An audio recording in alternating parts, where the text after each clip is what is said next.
দর্শক আসসালামু আলাইকুম। টেলিলক নিউজ 24 আপনাদের স্বাগত জানাচ্ছি আমি নাসরিন। নগর উন্নয়নে একটি অন্যরকম এবং গুরুত্বপূর্ণ ভূমিকা রাখে ডেভেলপার ব্যবসা। বা যারা ডেভেলপার আছেন বা এই বিজনেসের সাথে জড়িত আছেন, তারা কিন্তু সবসময় চেষ্টা করেন, এটা যদিও একটি ব্যবসায়িক সেক্টর, তারপরেও কিন্তু তারা চেষ্টা করেন যেন একটি সুন্দর পরিকল্পিত নগরের উন্নয়ন হয়।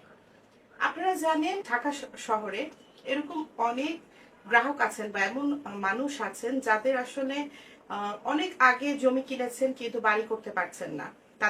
তাদের সেই জমিতে একটি অত্যাধুনিক দালান তৈরি করে দিচ্ছেন ডেভেলপাররা। সেই ডেভেলপাররা আসলে এখন ব্যবসা করতে বিভিন্ন সমস্যার সম্মুখীন হচ্ছে। এই ডেভেলপিং ব্যবসায় কি কি সমস্যা হচ্ছে সেসব বিষয়ে আমরা এখন একটু কথা বলবো। জনাব নাজমুল হক, এমডি, হেরিটেজ অ্যাসেটস লিমিটেড, আমরা একটু তার সাথে কথা বলবো কি কি সমস্যার সম্মুখীন হচ্ছেন এখন এই ব্যবসায়। কতদিন যাবত আপনাদের এই প্রতিষ্ঠানটি?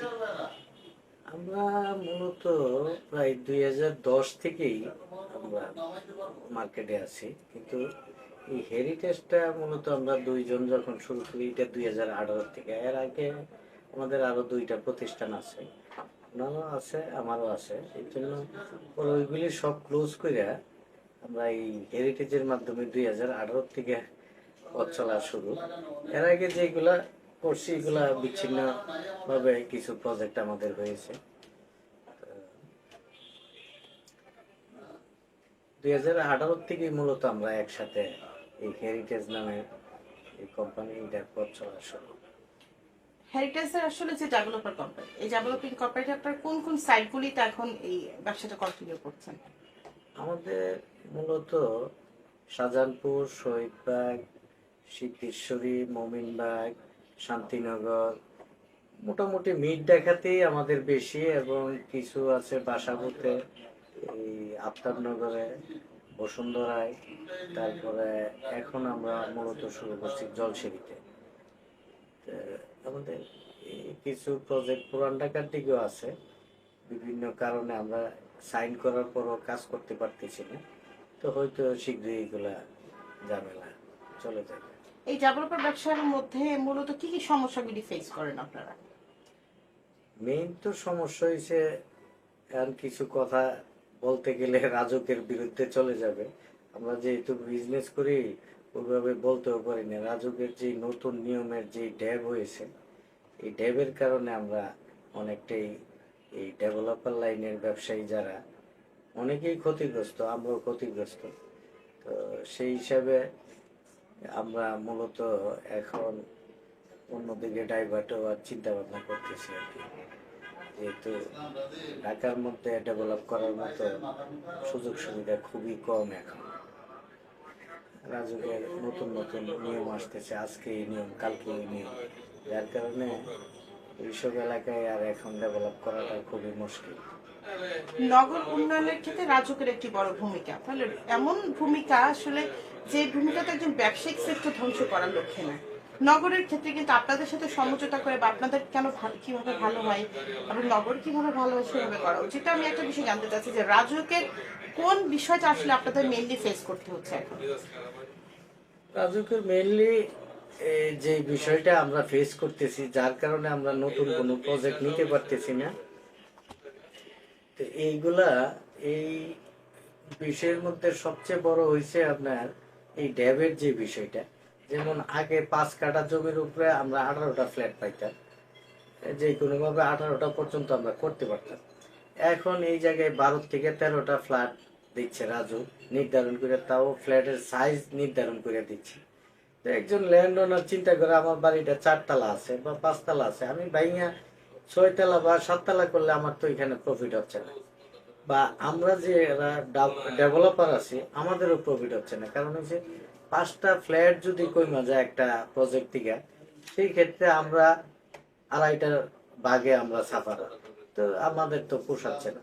যার কারণে মূলত আমরা নতুন ডেভের কারণেই আমরা মোটামুটি ক্ষতিগ্রস্ত, এবং তাদের এই যে নতুন নতুন নিয়ম কানুন এইগুলির জন্য আসলে আমরা খুবই, যারা ব্যবসায়ী আছে তারা সবাই ক্ষতিগ্রস্ত।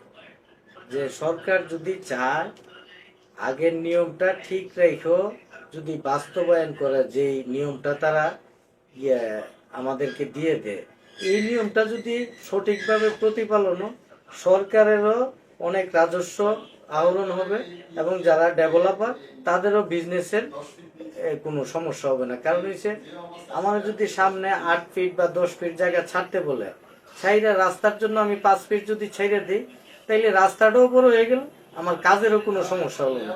আর আশেপাশে যেমন বাংলাদেশেরই একটা অংশ এই জলসিঁড়ি সেনাবাহিনীর যে প্রজেক্টটা, ওইখানে আপনার 5 কাঠার মধ্যে 2500 স্কোয়ার ফিটের আপনার 8টা ফ্লোর দিচ্ছে, G+8।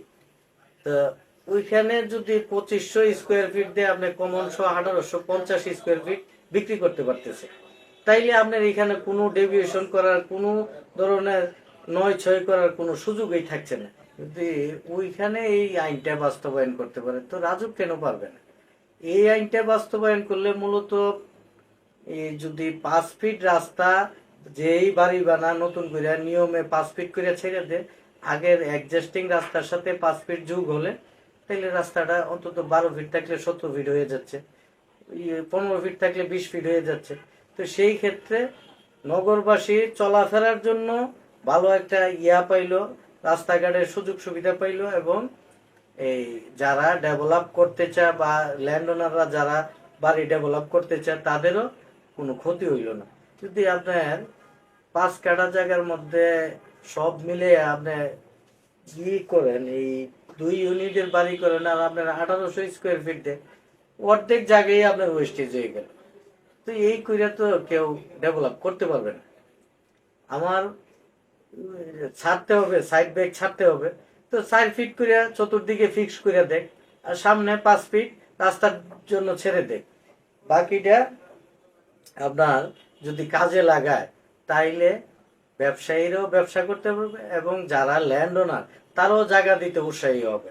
তো সেই হিসাবে একটা ভালো নগর নির্মাণের জন্য এটা সরকারের জন্য অনেক সহায়ক হবে বলে আমি মনে করি। মূলত আমরা ব্যবসার জন্যই ব্যবসা করি না, সমাজের উন্নয়নের জন্য যদি কোনো অবদান রাখতে পারি বা এলাকার উন্নয়নেও যদি কোনো অবদান রাখতে পারি, সেই জন্য আমরা চেষ্টা করি কিছু সামাজিক কর্মকাণ্ড করার জন্য।